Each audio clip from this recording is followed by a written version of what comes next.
Hello everyone, welcome to ರಮ್ಸ್ recipe. ಇವತ್ತು ನಾನು ನಿಮಗೆ ಮನೆಯಲ್ಲೇ ನೂಡಲ್ಸ್ ಹೇಗೆ ಮಾಡೋದು ಅಂತ ಹೇಳ್ಕೊಡ್ತಾ ಇದ್ದೀನಿ. ಯೂಶ್ವಲಾಗಿ ನೂಡಲ್ಸ್ನ ಮೈದಾಯಿಂದ ಮಾಡ್ತಾರೆ, ನಾನು ಅಂದರೆ ಇಲ್ಲಿ ಗೋಧಿಯಿಂದ ತೋರಿಸಿದ್ದೀನಿ. Maida is not good for health ಅಂತಾರೆ, ಅದಕ್ಕೋಸ್ಕರ ನಾನು ಗೋಧಿ ಹಿಟ್ಟಲ್ಲಿ ಹೇಗೆ ನೂಡಲ್ಸ್ನ ರುಚಿಯಾಗಿ ಮಾಡೋದು ಅಂತ ತೋರಿಸ್ಕೊಡ್ತಾ ಇದ್ದೀನಿ. ಅದಕ್ಕೂ ಮುಂಚೆ ನೀವಿನ್ನೂ ನನ್ನ ಚಾನಲ್ಗೆ ಸಬ್ಸ್ಕ್ರೈಬ್ ಆಗಿಲ್ಲ ಅಂದರೆ ಪ್ಲೀಸ್ ಸಬ್ಸ್ಕ್ರೈಬ್ ಆಗಿ, ಹಾಗೂ ಅದ್ರ ಪಕ್ಕದಲ್ಲಿರೋ ಬೆಲ್ ಬಟನ್ನ ಕೂಡ ಪ್ರೆಸ್ ಮಾಡಿ. ನನ್ನ ಮುಂದೆ ಯಾವುದೇ ವಿಡಿಯೋ ಹಾಕಿದರೆ ನೋಟಿಫಿಕೇಷನ್ ಬರುತ್ತೆ. ಮೊದಲು ಒಂದು ಬೌಲ್ ತಗೊಳ್ಳಿ, ಅದಕ್ಕೆ ನಾನು ತೋರಿಸ್ತಾ ಇದ್ದೀನಲ್ಲ ಅಷ್ಟು ಗೋಧಿ ಹಿಟ್ಟನ್ನ ಹಾಕ್ಕೊಳ್ಳಿ. ನಾನು ಅದರಲ್ಲಿ 1.5 ಸ್ಪೂನ್ ಹಾಕಿದ್ದೀನಿ. ಸೊ ಇದು ಒಬ್ಬರಿಗೆ ಆಗುವಷ್ಟು ಕ್ವಾಂಟಿಟಿದು ನಾನು ತೋರಿಸ್ತಾ ಇರೋದು. ಅರ್ಧ ಟೇಬಲ್ ಸ್ಪೂನ್ ಅರಿಶಿನ ಪುಡಿ ಹಾಕ್ಕೊಳ್ಳಿ, ಇದರಿಂದ ಕಲರ್ ಚೆನ್ನಾಗಿ ಬರುತ್ತೆ. ಹಾಗೂ ಅರ್ಧ ಟೇಬಲ್ ಸ್ಪೂನ್ ಸಾಲ್ಟ್ ಹಾಕಿ, ಉಪ್ಪು. ಅದಾದಮೇಲೆ ನೀವು ಸೇಮ್ ಚಪಾತಿಗೆ ಹೇಗೆ ಕಲಿಸ್ತೀರೋ ಅದೇ ಥರ ಹಿಟ್ಟನ್ನು ಚೆನ್ನಾಗಿ ಮಿಕ್ಸ್ ಮಾಡ್ಕೊಳ್ಳಿ.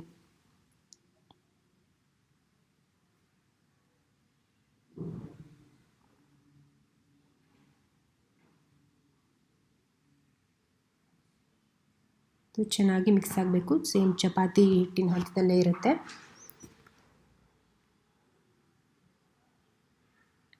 ಚೆನ್ನಾಗಿ ಈ ಥರ ಮಿಕ್ಸ್ ಮಾಡ್ಕೊಳ್ಳಿ. ನೋಡಿ, ಇಲ್ಲಿ ಮಿಕ್ಸ್ ಆಗಿ ರೆಡಿಯಾಗಿದೆ.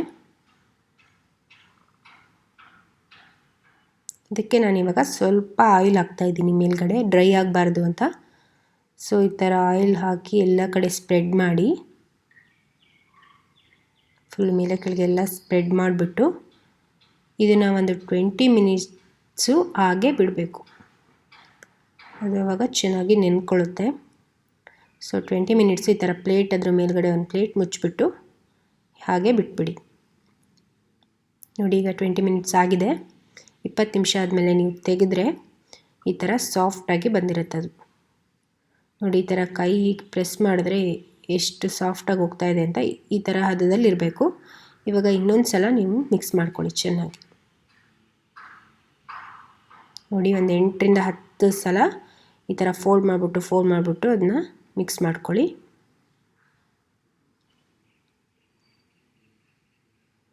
ಇದು ರೆಡಿಯಾಗಿದೆ.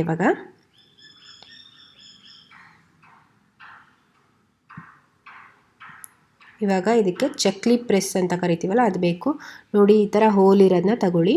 ನೀವು ಇನ್ನೂ ಚಿಕ್ಕದಾಗಿ ಹೋಲ್ ಇರೋದು ನಿಮ್ಮ ಮನೇಲಿದ್ದರೆ ಅದನ್ನು ಕೂಡ ಯೂಸ್ ಮಾಡ್ಬೋದು, ತುಂಬಾ ಚೆನ್ನಾಗಿ ಬರುತ್ತೆ.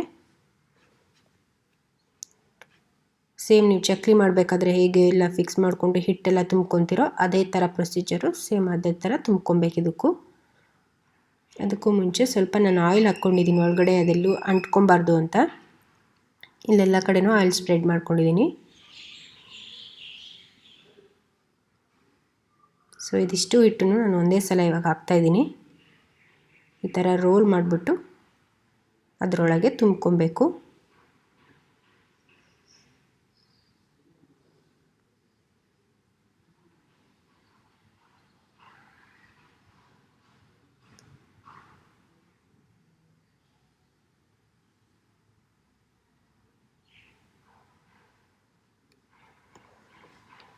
ನೋಡಿ, ಇದು ಫಿಕ್ಸ್ ಆಗಿದೆ. ಇವಾಗ ಈ ಕಡೆ ಒಂದು ಪ್ಯಾನಲ್ಲಿ ನಾನು ನೀರು ಬಾಯ್ಲ್ಗೆ ಇಟ್ಟಿದ್ದೆ. 1 ಕಪ್ ಆಗೋಷ್ಟು ವಾಟರ್ ಹಾಕ್ಬಿಟ್ಟು ಬಾಯ್ಲ್ ಮಾಡೋಕ್ಕೆ ಇಟ್ಟಿದ್ದೀನಿ. ಆ ಬಾಯ್ಲಿಂಗ್ ವಾಟರ್ಗೆ ನಾನು ಇವಾಗ ಇದನ್ನು ಪ್ರೆಸ್ ಮಾಡಿ ಹಾಕ್ತಾಯಿದ್ದೀನಿ.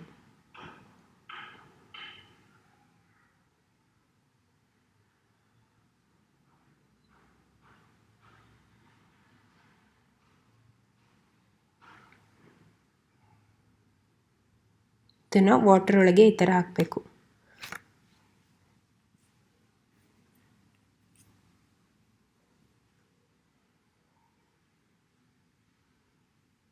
ನಾನು ಆಗಲೇ ಹೇಳ್ದಂಗೆ, ನೀವು ನನ್ನ ಚಾನಲ್ಗೆ ಸಬ್ಸ್ಕ್ರೈಬ್ ಆಗಿಲ್ಲ ಅಂದರೆ ಸಬ್ಸ್ಕ್ರೈಬ್ ಆಗಿ, ಹಾಗೂ ಬೆಲ್ ಬಟನ್ನ ಪ್ರೆಸ್ ಮಾಡಿ.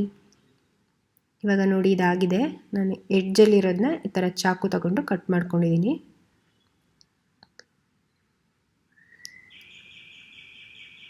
ಇವಾಗ ಇದನ್ನು ನಾವು ಎಲ್ಲ ಕಡೆ ಸ್ಪ್ರೆಡ್ ಮಾಡ್ಕೋಬೇಕು, ನಿಧಾನ ಬಿಡಿಸ್ಕೊಬೇಕು, ಅದೆಲ್ಲ ಒಂದ್ರ ಮೇಲೆ ಒಂದಿದೆಯಲ್ವ.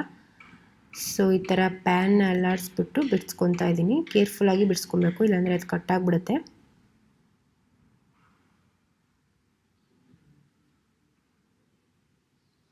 ನೋಡಿ, ಈ ಥರ ಬಿಡಿಸ್ಬಿಟ್ಟು ಹಾಗೆ ಬಿಟ್ಬಿಡಿ. ಸ್ವಲ್ಪ ಬಿಡಿಸಿದರೆ ಸಾಕು, ನೀವು ಫುಲ್ ಈ ಥರ ಬಿಡಿಸ್ಬೇಕು ಅಂತ ಇಲ್ಲ. ಇದು ಒಂದು 5 ಮಿನಿಟ್ಸು ಈ ಥರ ವಾಟ್ರಲ್ಲಿ ಬಾಯ್ಲ್ ಆಗಬೇಕು. ಇವಾಗ ನಾನು ಇದಕ್ಕೆ 1 ಟೇಬಲ್ ಸ್ಪೂನ್ ಆಗೋಷ್ಟು ಆಯಿಲ್ ಹಾಕ್ತಾಯಿದ್ದೀನಿ, ಎಣ್ಣೆ ಹಾಕಿದ್ದೀನಿ, ಯಾಕಂದರೆ ಅದು ಅಂಟ್ಕೊಬಾರ್ದು ಅಂತ ಅಷ್ಟೇ. ಎಣ್ಣೆ ಹಾಕಾದ್ಮೇಲೆ ನೀವು ಈ ಥರ ಒಂದು ಸಲ ಕೈ ಆಡಿಸ್ಬಿಡಿ, ಲೈಟಾಗಿ ಮೇಲಿಂದ ಮೇಲೆ ಈ ಥರ ಕೈ ಆಡಿಸ್ಬಿಟ್ಟು 5 ನಿಮಿಷ ಹಾಗೆ ಬಿಟ್ಬಿಡಿ ಅಷ್ಟೇ.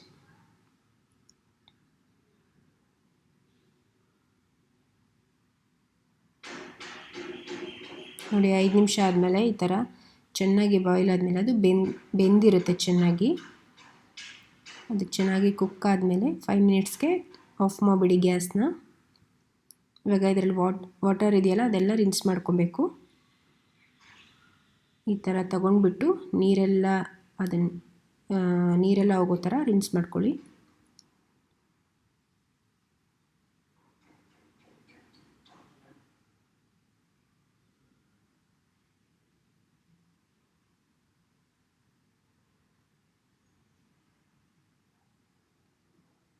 ಈ ಥರ ಹಾಕ್ಕೊಂಡಾದ್ಮೇಲೆ ಇದು ತುಂಬಾ ಬಿಸಿ ಇರುತ್ತಲ್ವ, ಅದಕ್ಕೋಸ್ಕರ ನಾವೀಗ ಅದ್ರ ಮೇಲ್ಗಡೆ ಕೋಲ್ಡ್ ವಾಟರ್ ಹಾಕಬೇಕು. 2 ಕಪ್ ಆಗುವಷ್ಟು ಕೋಲ್ಡ್ ವಾಟರ್. ಸೊ ಅದರಿಂದ ಏನಾಗುತ್ತೆ ಅಂದರೆ ಅದರಲ್ಲಿರೋ ಗಂಜಿ ಅಂಶ ಎಲ್ಲ ಹೊರಟೋಗುತ್ತೆ, ಸ್ಟಾರ್ಚ್ ಅಂತ ಏನು ಕರೀತಾರೆ ಅದೆಲ್ಲ ಹೊರಟೋಗುತ್ತೆ. ಪ್ಲಸ್ ಅದು ಅಂಟ್ಕೊಳ್ಳಲ್ಲ ಒಂದಕ್ಕೊಂದು, ತುಂಬ ಬಿಡಿ ಬಿಡಿಯಾಗಿ ಚೆನ್ನಾಗಿ ಬರುತ್ತೆ. ಸೊ 2 ಕಪ್ಪು ಕೋಲ್ಡ್ ವಾಟರ್ ಅದ್ರ ಮೇಲ್ಗಡೆ ಹಾಕ್ಬಿಡಿ. ಇವಾಗ ನೂಡಲ್ಸ್ ರೆಡಿಯಾಗಿದೆ ನೋಡಿ, ಎಷ್ಟು ಚೆನ್ನಾಗಿ ಬಂದಿದೆ. ಇದು ಮನೇಲಿ ಮಾಡಿದ್ದೀರ ಅಂದರೆ ನೀವು ನಂಬೋಕ್ಕೆ ಆಗಲ್ಲ, ಅಷ್ಟು ಚೆನ್ನಾಗಿ ಕಾಣ್ತಾ ಇದೆ. ಇವಾಗ ಇದಕ್ಕೆ ನಾವು ವೆಜಿಟೇಬಲ್ ಎಲ್ಲ ಫ್ರೈ ಮಾಡಿಬಿಟ್ಟು ಮಿಕ್ಸ್ ಮಾಡ್ಕೊಳ್ಳೋಣ. ಅದೇ ಪ್ಯಾನ್ಗೆ ಮ್ಯಾಗಿ ಬೇಯಿಸ್ಕೊಂಡಿದ್ನಲ್ಲ ಅದೇ ಪ್ಯಾನ್ಗೆ ನಾನು ಇವಾಗ ಆಯಿಲ್ ಹಾಕ್ತಾಯಿದ್ದೀನಿ. ಒಂದು 3 ರಿಂದ 4 ಚಮಚ ಎಣ್ಣೆ.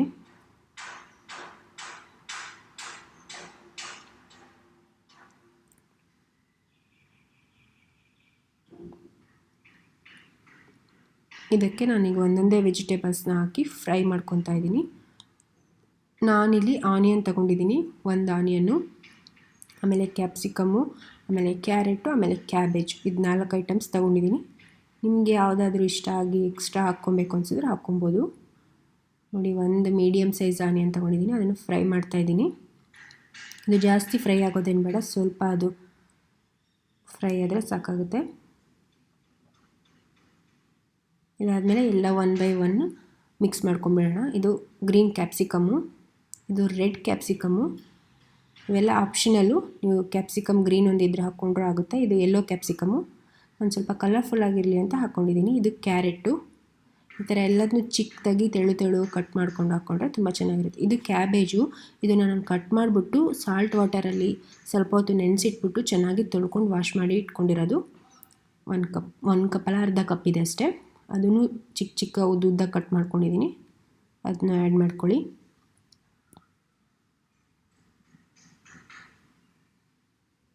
ಚೆನ್ನಾಗಿ ಮಿಕ್ಸ್ ಮಾಡಿ ಇದನ್ನು.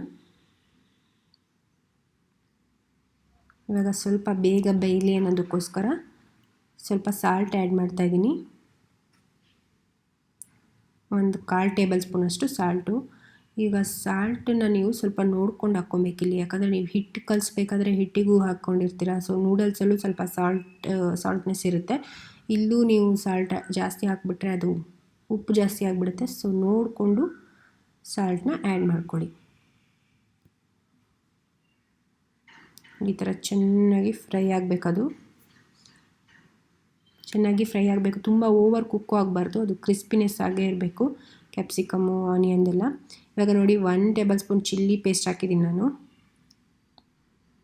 ಆಮೇಲೆ 1/4 ಟೇಬಲ್ ಸ್ಪೂನಷ್ಟು ಟೊಮೊಟೊ ಕೆಚಪ್ ಹಾಕಿದ್ದೀನಿ. ಇದಾದಮೇಲೆ ಸ್ವಲ್ಪ ಅರ್ಧ ಟೇಬಲ್ ಸ್ಪೂನು ಮ್ಯಾಗಿ ಮಸಾಲ ಅಂತ ಈ ಸ್ಯಾಚೆಲ್ ಸಿಗುತ್ತಲ್ವ ಅದನ್ನು ಹಾಕಿದ್ದೀನಿ.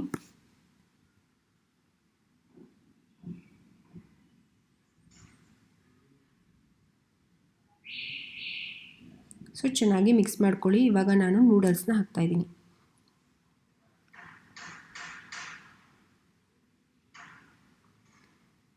ನೂಡಲ್ಸ್ನ ಹಾಕ್ಬಿಟ್ಟು ಥರ ಲೈಟಾಗಿ ಕಲಿಸ್ಕೊಳ್ಳಿ.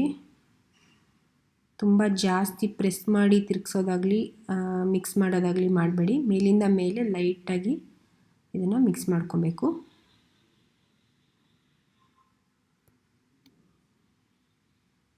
ಇವಾಗ ಲಾಸ್ಟಲ್ಲಿ ಎಲ್ಲ ಆಯಿತು, ಇನ್ನೇನು ಗ್ಯಾಸ್ ಆಫ್ ಮಾಡಬೇಕು ಅನ್ನೋ ಅಷ್ಟೊತ್ತಿಗೆ ನೀವು ಅರ್ಧ ಟೇಬಲ್ ಸ್ಪೂನ್ ಆಗೋಷ್ಟು ಸೋಯಾ ಸಾಸ್ನ ಹಾಕಬೇಕಾಗುತ್ತೆ. ಇದು ಆಪ್ಷನಲ್ಲು, ನಿಮಗೆ ಇದ್ದರೆ ಹಾಕ್ಬೋದು, ಇಲ್ಲಾಂದರೆ ಸ್ಕಿಪ್ ಮಾಡಿದರೂ ತೊಂದರೆ ಇಲ್ಲ. ಹಾಕಿದರೆ ಸ್ವಲ್ಪ ಟೇಸ್ಟ್ ಚೆನ್ನಾಗಿ ಬರುತ್ತೆ ಅಂತ ಅಷ್ಟೇ. ನೋಡಿ, ಅದು ಹಾಕಿದ ಮೇಲೆ ಒಂದೆರಡು ಸಲ ಕೈ ಆಡಿಸಿ ಚೆನ್ನಾಗಿ ಮೇಲಿಂದ ಮೇಲೆ ಲೈಟಾಗಿ ಮಾಡಿದರೆ ಮ್ಯಾಗಿ ರೆಡಿ ಆಗುತ್ತೆ. ಮ್ಯಾಗಿ ನೂಡಲ್ಸ್ ರೆಡಿ ಆಗುತ್ತೆ. ನೋಡಿ, ನೂಡಲ್ಸ್ ರೆಡಿಯಾಗಿದೆ. ವೆಜಿಟೇಬಲ್ ನೂಡಲ್ಸ್ ತುಂಬಾ ಚೆನ್ನಾಗಿರುತ್ತೆ. ನಿಮಗೆಲ್ಲ ಈ ರೆಸಿಪಿ ಇಷ್ಟ ಆಗಿದೆ ಅಂದ್ಕೊಂಡಿದ್ದೀನಿ. ನೀವು ಖಂಡಿತ ಮನೇಲಿ ಟ್ರೈ ಮಾಡ್ತೀರಾ ಅಂತಲೂ ಅಂದ್ಕೊಂಡಿದ್ದೀನಿ.